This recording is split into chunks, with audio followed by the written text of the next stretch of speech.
আপোনালোকৰ এই অধিৱেশন চলি আছে কি ক'ব? যোৱাকালিৰ পৰা আমাৰ নিখিল বড়ো ছাত্ৰ সন্থাৰ 53তম বাৰ্ষিক অধিৱেশন চলি আছে। আজি দ্বিতীয় দিন আৰু কাৰ্যসূচী মতে আমাৰ এই সময়ত প্ৰতিনিধি সভা অলপ পিছতে হ'ব।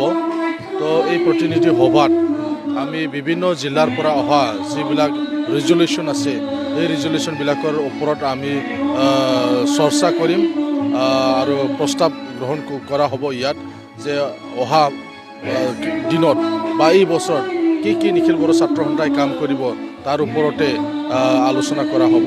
আৰু সাংগঠনিক দিশটোও চোৱা হৈছে বিভিন্ন মহানগৰবিলাকত য'ত আমাৰ ছাত্ৰ ছাত্ৰীসকলে পঢ়ি আছে এই মহানগৰবিলাকত থকা ছাত্ৰ ছাত্ৰীসকলক লৈও নিখিল বড়ো ছাত্ৰ সন্থাৰ শাখা খোলাৰ কথা আমি চিন্তা কৰিছোঁ। কিছুমান মহানগৰত আছে, কিছুমান মহানগৰত নাই, কিছুমান ইউনিভাৰ্চিটিত আছে, কিছুমান ইউনিভাৰ্চিটিত নাই। এই গোটেই কথাবিলাক সাংগঠনিক দিশটো ইয়াত চৰ্চা কৰা হ'ব। হয়, আপোনাৰ একালৰ সতীৰ্থ বৰ্তমান BTR-ৰ চিফ। আচলতে এইবাৰ আকৌ আপুনি যি এই এপছৰ আপোনালোকৰ যি জাতীয় অনুষ্ঠান এপছৰ নেতৃত্ব দিবনে বা তেনেকুৱা কিবা মন মেলিছে আকৌ? ইতিমধ্যে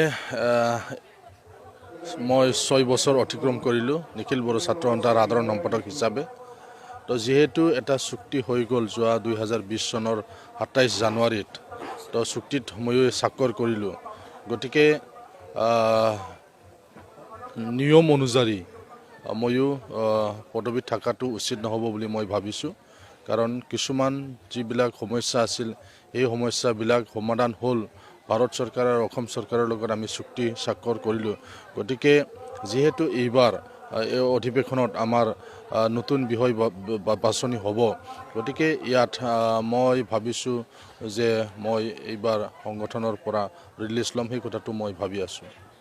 আচলতে ক'ব যে এই BTR চুক্তিৰ আপুনি এজন স্বাক্ষৰকাৰী। আচলতে কেইদিনমান আগতে দেখিবলৈ পোৱা গৈছে মানে NDFB কিছুমান ধীৰেণ বড়ো বা অন্য কিছু নেতাসকলে অসন্তুষ্টি প্ৰকাশ কৰিছে। আচলতে কি ক'ব? চাওক, তেওঁলোকৰ অসন্তুষ্টিটো আমি ক'ব নোৱাৰোঁ, কিয়নো তেওঁলোকেও যিহেতু চুক্তিত স্বাক্ষৰ কৰিছিলে আৰু চুক্তি স্বাক্ষৰ কৰাৰ পিছত তেওঁলোকেও বিভিন্ন অনুষ্ঠান প্ৰতিষ্ঠান সভা সমিতিত তেওঁলোকেও BTR চুক্তিৰ কথাবিলাক তেওঁলোকেও ভালকৈ ৰাইজক বুজাই দিছিল যে এই চুক্তিৰ দ্বাৰা বড়োসকলৰ সমস্যাটো সমাধান হ'ব পৰ্যায়ক্ৰমে। এতিয়া সেই কথাবিলাক তেওঁলোকে কৈছিল। যোৱা BTC যি নিৰ্বাচন, সেই নিৰ্বাচনতো ধীৰেণ বড়ো ডাঙৰীয়া আৰু তেওঁলোকৰ সতীৰ্থসকলে BPF দলৰ হৈ পেলাই তেওঁলোকে নিৰ্বাচনত প্ৰতিদ্বন্দ্বিতা কৰিছিল। তো সেই ফালৰ পৰা আমি ক'ব পাৰোঁ যে তেওঁলোকেও মানে এতিয়া যদি কৈছে ইয়াত হয়তো ৰাজনৈতিক কিবা এটা কাৰণ থাকিব পাৰে, সেইটোকে আমি ক'ব পাৰোঁ। হয়, এতিয়ালৈকে একোডৰ দফাবিলাক বাস্তৱত ৰূপায়ণ হোৱা নাই, কিছুমান হোৱা নাই, কিন্তু কিছুমান হৈছে। অহা দিনবোৰত হ'ব, কাৰণ চুক্তিৰ দফাবিলাক ৰূপায়ণ হ'বৰ কাৰণে কিছু সময় লাগে। গতিকে আমি বিশ্বাস কৰোঁ যে যিহেতু ভাৰত চৰকাৰ আৰু অসম চৰকাৰে চুক্তিৰ দফাবিলাক ৰূপায়ণ কৰিবৰ কাৰণে ইতিমধ্যে লাগি আছে, হয় অলপ পলম হ'ব পাৰে, সেই কথাটো স্বাভাৱিক। তো সেইকাৰণে আমি ক'ব বিচাৰিছোঁ তেওঁলোকে কি কাৰণত অসন্তুষ্ট হৈছে সেইটো আমি গম নাপাওঁ। হয়, যি আপোনালোকৰ একজন চুক্তি স্বাক্ষৰকাৰী আছিলে মানে নাবলা, তেখেত এতিয়াও মানে জেলত আছে, কি ক'ব আচলতে?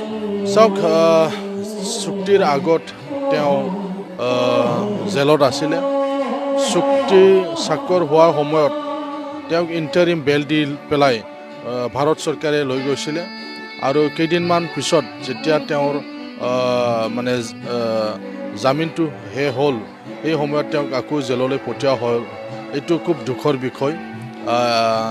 চৰকাৰে কিবা এটা ব্যৱস্থা ল'ব লাগিছিল, সেইটো আমিও ভাবিছোঁ।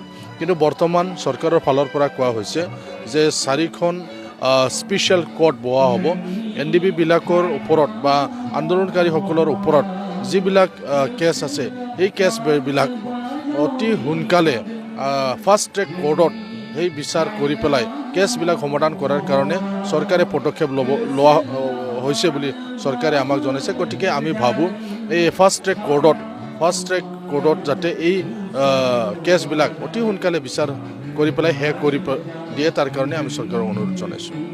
শেষত কি ক'ব অসমবাসী ৰাইজক বা BTR-বাসী ৰাইজক কি ক'ব? চাওক, নৱবৰ্ষৰ শুভেচ্ছা মই প্ৰথমে সকলো অসমবাসী ৰাইজক জনাইছোঁ।